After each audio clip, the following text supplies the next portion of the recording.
Welcome back to our channel. In this tutorial, we'll firstly demonstrate how to manually build and push Docker images to DockerHub using the command line interface. This will give you a solid understanding of the individual steps involved in the CI/CD pipeline. Once we've covered the manual process, we will then move on to configuring GitHub Actions to automate these steps for us. This automation will streamline our workflow, saving a lot of time and ensuring consistency in our deployment. So let's get started. There are some prerequisites that are part of this demo, and it'll be good to go through them just before we get started. So the first one is to ensure that you actually have Docker installed in your local machine. If you're not quite sure if you do have it or how to install it, please do check out our video dedicated for Docker installation. The second one is familiarity with Docker and some basic Docker commands. We also have a dedicated video tutorial on this, so please do check it out before engaging further in this video. And lastly, it's always helpful to have some basic understanding of Git and GitHub.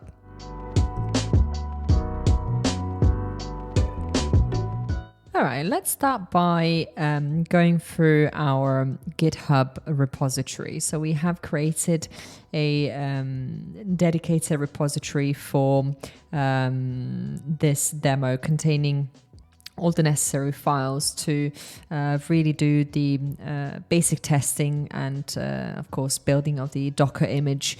We'll be creating a very simple web application and also demonstrating steps how to manually build and push your Docker image to DockerHub, and also how we can automate this a little bit more using the CI/CD pipeline and GitHub Actions for this. So if we take a quick look through this page, you can also see a quick README through file explaining exactly what this repository is for, some useful links in here, and of course commands for running the application locally, as well as the steps on how to automate this even further with GitHub Actions.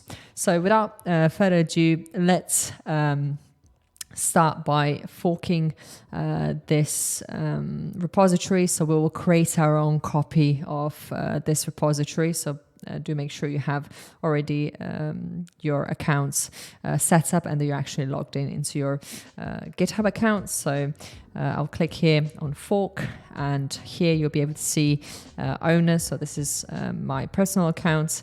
Of course, on your side, you will have your own displayed here, and you can also use for the testing purposes the same repository. And here for this demo, we'll just copy the main branch only, so we can obviously do some further investigations and testings with that. So create fork, and this will take a moment or two to complete.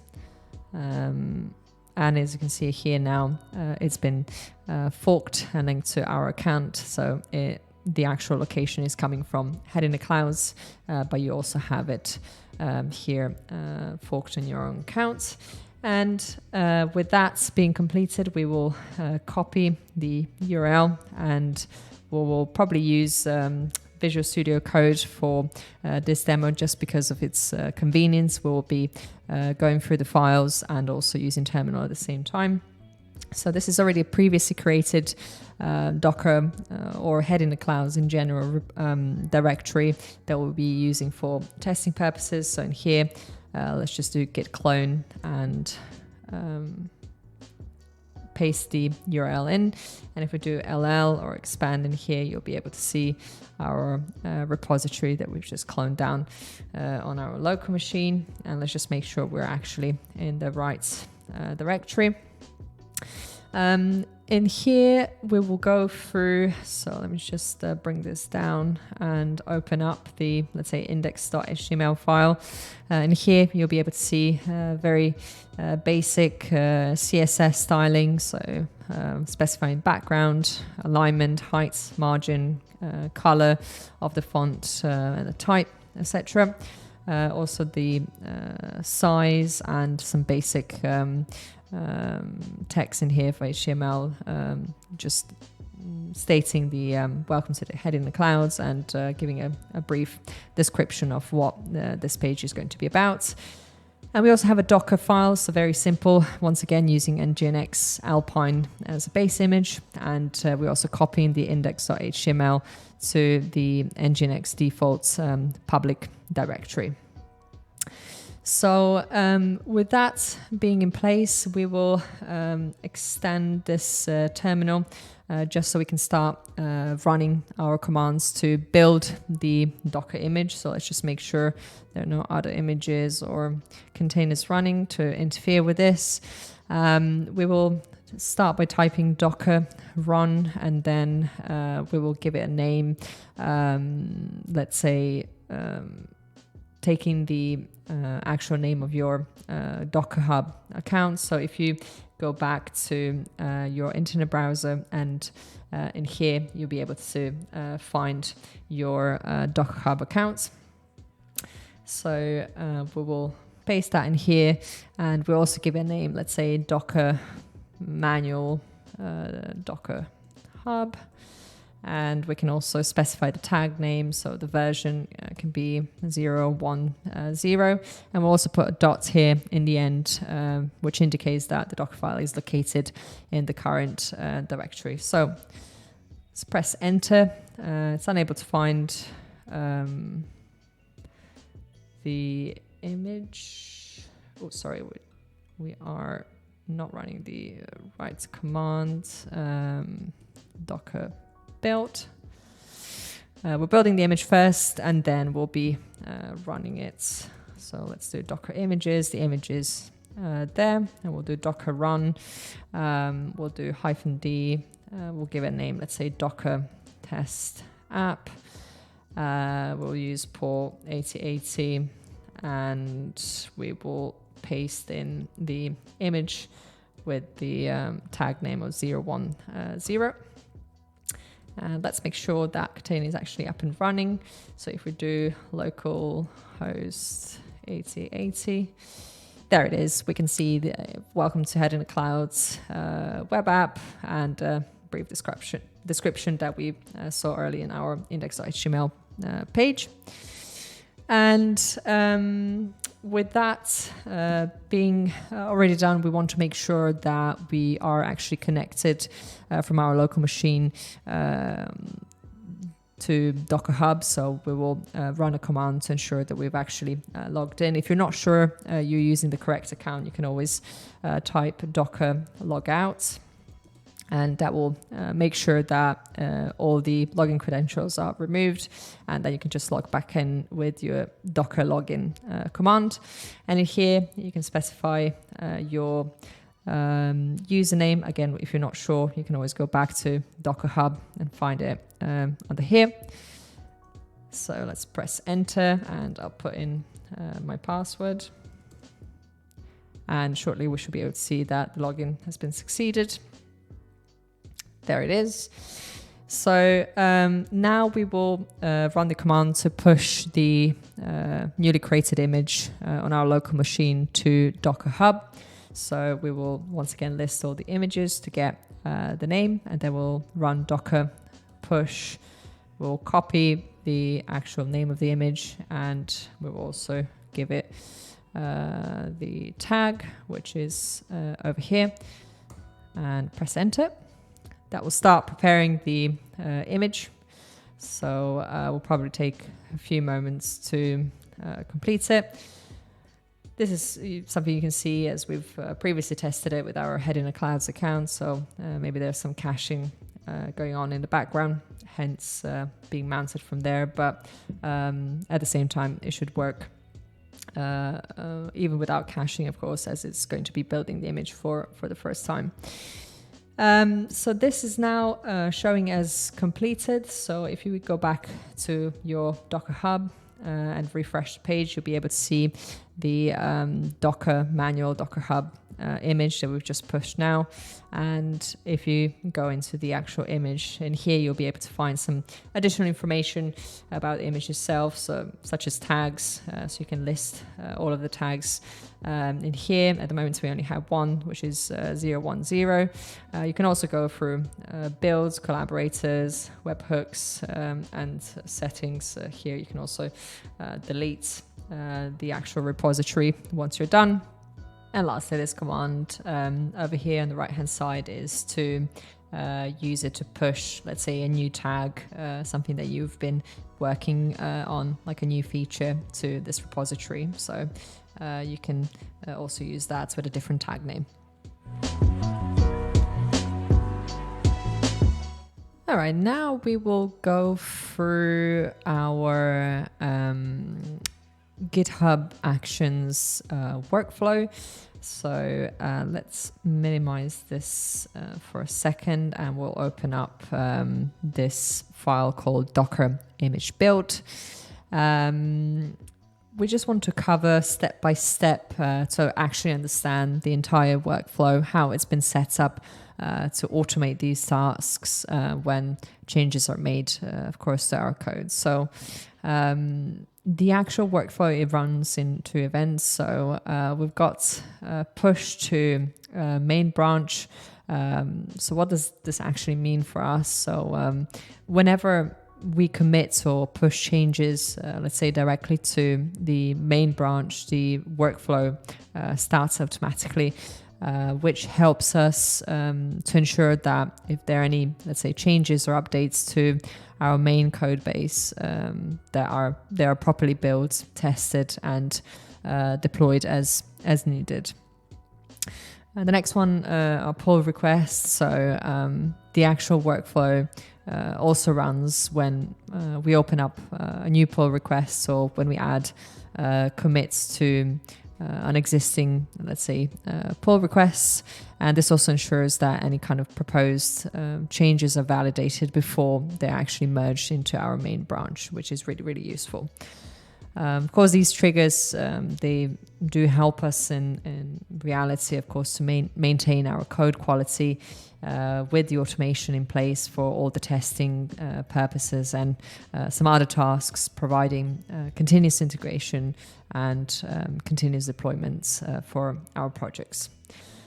The next lines are jobs. So under this job section in a GitHub action workflow, we will be defining one or more jobs that we want to run when the actual workflow is triggered. And each one of these jobs are actually representing a series of steps that should be executed together. So here's what typically goes under the job section. So we can see the actual name of the job. Let's say here we've got a build and push Docker image. We've also got some, let's say, further steps defined in here, but this is going to be our main job.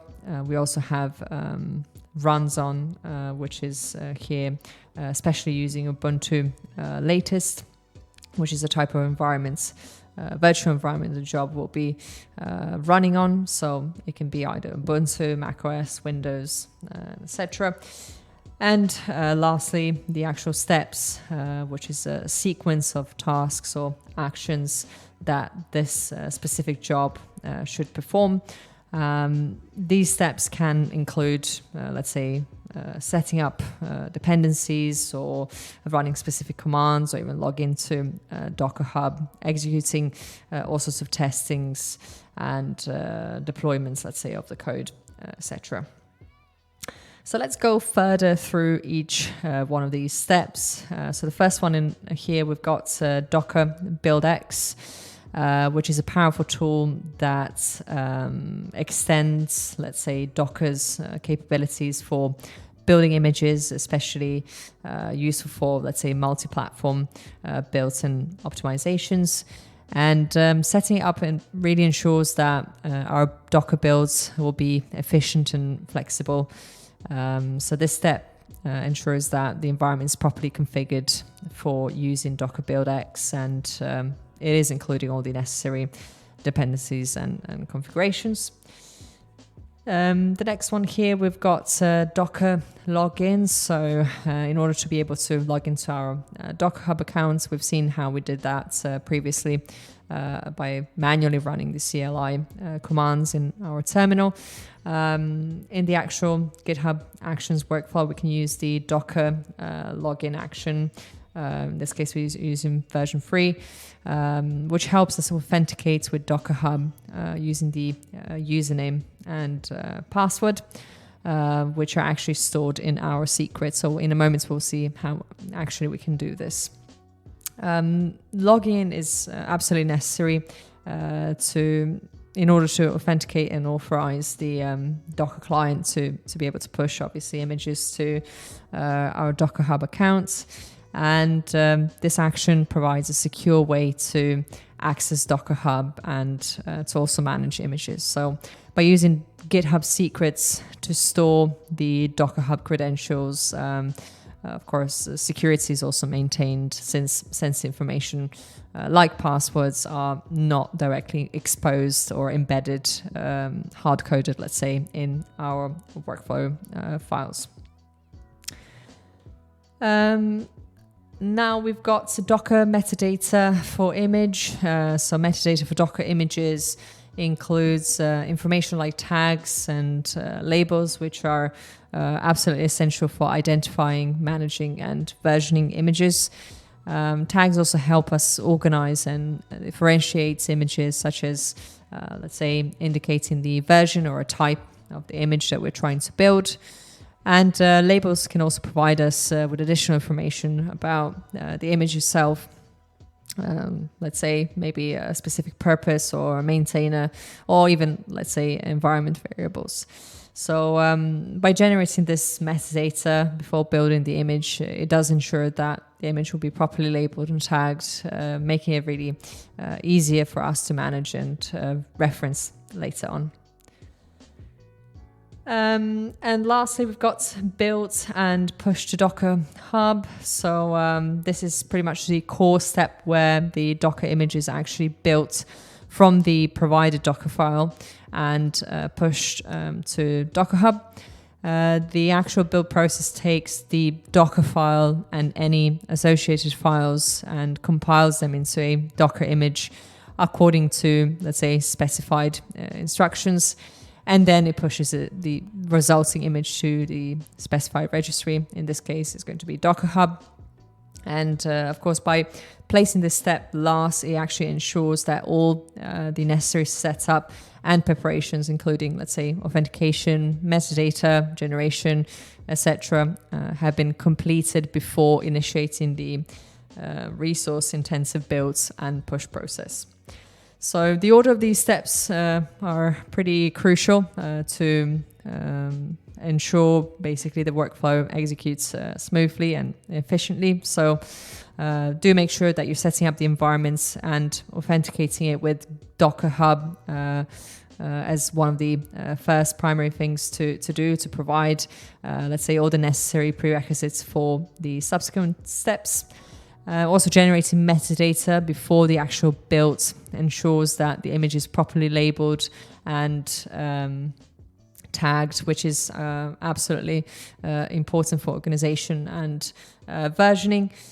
And finally, building and pushing the image to Dockerfile completes the workflow, which is obviously leveraging the configured environments and metadata to produce and distribute the Docker image. So this structured approach definitely ensures that each set builds upon the previous one, resulting in a robust and reliable CI/CD pipeline for Docker image management.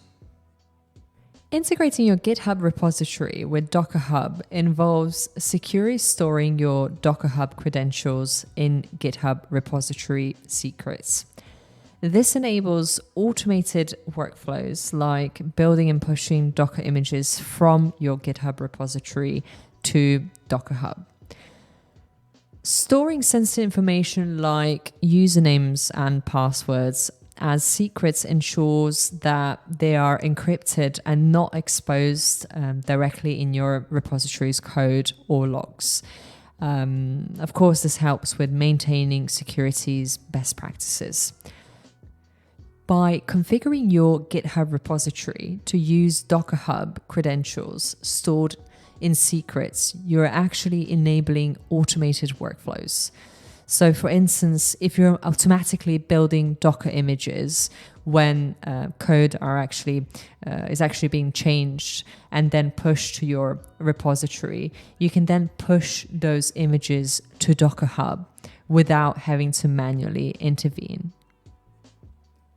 All right, let's see how this is done in our step-by-step guide to create secrets in our GitHub repository. So make sure you are in the right version. So this is something we forked previously from headintheclouds. So once you're there, go to settings, and then under here on the left hand side, go to secrets and variables and actions. And then here we'll click on new repository secret.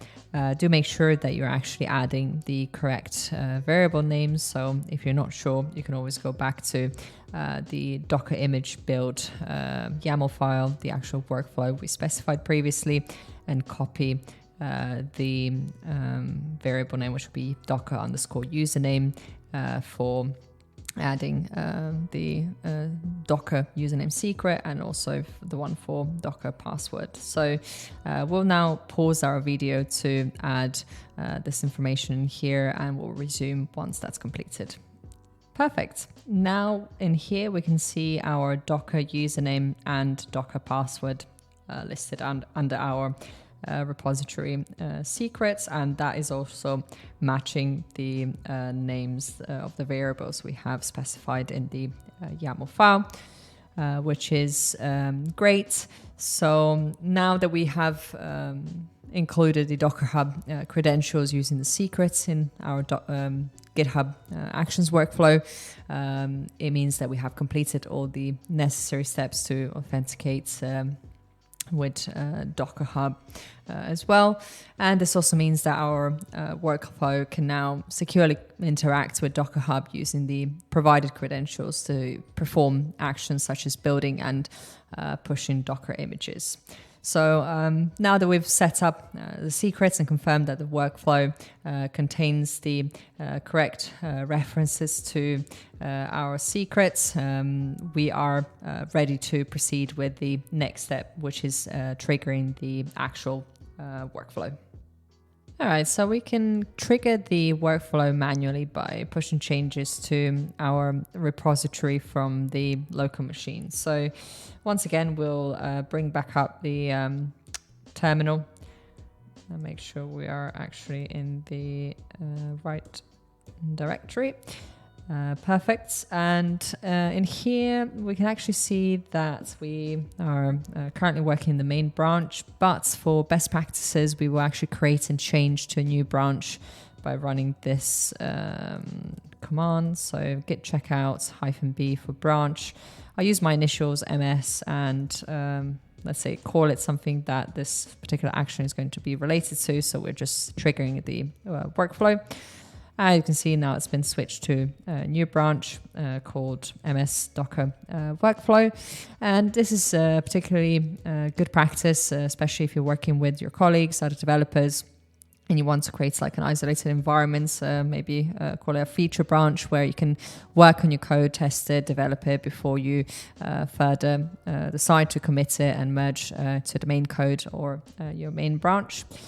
And if you haven't done it already, make sure you do create an SSH key pair. So we'll run this command SSH keygen and then specify -t for RSA type.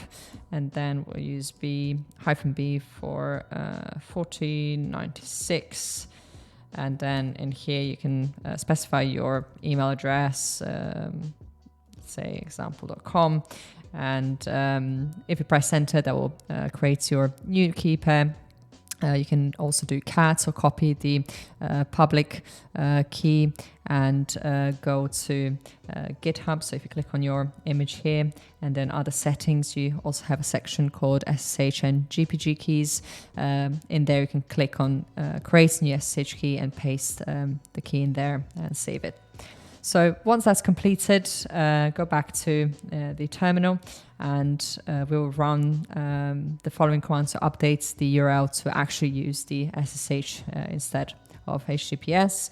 So we'll do git remote set URL origin, and then if you go back to our code, and here previously we've cloned it down by using the HTTP, so the web URL, but instead we're going to use a password protected SSH key.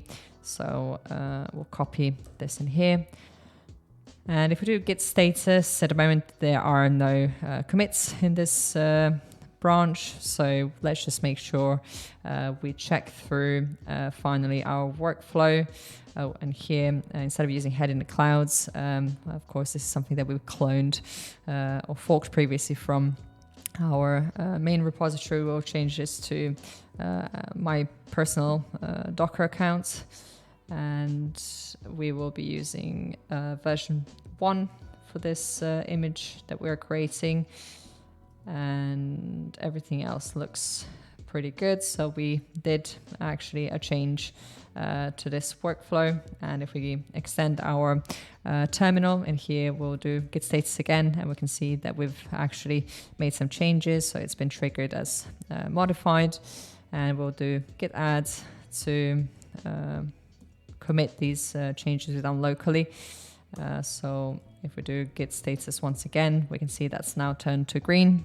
So that means that our change is ready to be committed. And we'll run git commit -m for message, and we'll say modified DockerHub account name. And we'll press enter. And lastly, we'll run git push. And current branch has no upstream branch, which is not a problem. We're just going to copy this command and paste in here. Super. That's been now pushed. So if we go back to our GitHub repository, and here we can see the new branch has been created. So MS Docker workflow. And if we click on here, compare and pull requests, we will check through, making sure that it's actually going from our personal GitHub account to back to our accounts, and we're going from the Docker workflow into the main branch. So that's all looking good so far. And if you scroll all the way down, you can also see the changes that we've made. So it's been now modified to use my personal DockerHub account. And if you click on create pull requests, and here we can see the commits, the actual checks. So the this will trigger the workflow to start the actual job. And we can also click on this tab to preview the changes. But let's just go back to our checks and see what's actually happening in the workflow itself. So it's been building and pushing the Docker image. So it's going through all these different jobs and steps we've included previously. So it's setting up the main job, which has been successfully completed, and then it's going through each one of the jobs. So let's just close this. We can see actually setting up the Docker build-x, log into DockerHub accounts, which has been successfully completed after we've obviously specified our let's say secrets in the GitHub repository itself.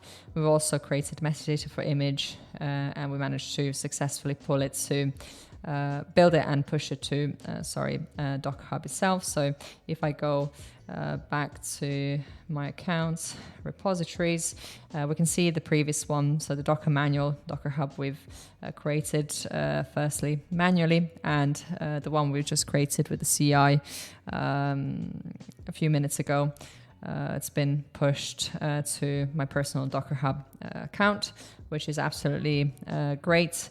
And finally, let's see some other stages. The post job cleanup, that's all been done. Removing the login credentials for Docker, and also going through some Docker build-x post cleanup stages as well. And lastly, we can see the completed job. So if you also take a look at this section here, you can see that's been ticked as successfully completed. You can also go to the Actions tab in here and see all your workflows, and also you can determine this one's been successfully run, the one we just executed earlier. So that's all looking really, really good. And if we go back to DockerHub just for a second, in here we can see that the image has been obviously successfully created.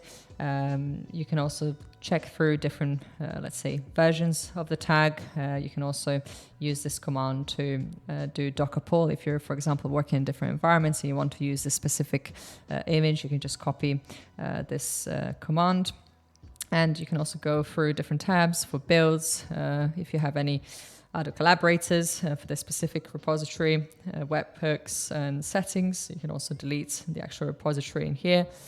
And some other information that you can find, of course, in here. Please do take some time to browse around and just get familiar with DockerHub itself. So as a summary, by following these steps, you can check for success messages on both sides, so on GitHub Actions, and actually verify that the Docker image has been successfully pushed to your DockerHub account. And of course, this ensures that your automated workflow executed as expected and that the Docker image itself is available for use.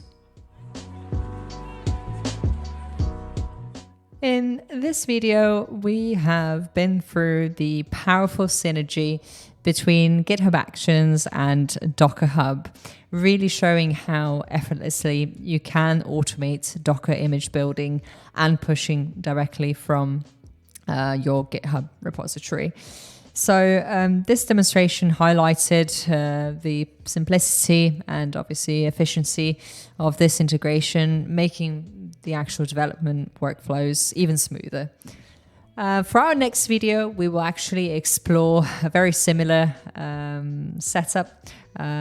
So another yet important integration between GitHub Actions, but this time with AWS ECR, which stands for Elastic Container Registry.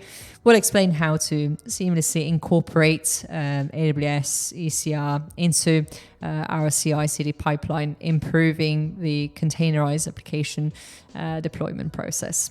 So stay tuned for more, and we will be doing lots of other tutorials, not just on Docker, but also DevOps best practices and in general cloud native technologies. So please do remember to like, share and subscribe to our channel for the latest updates. Happy coding, and see you soon in our next videos.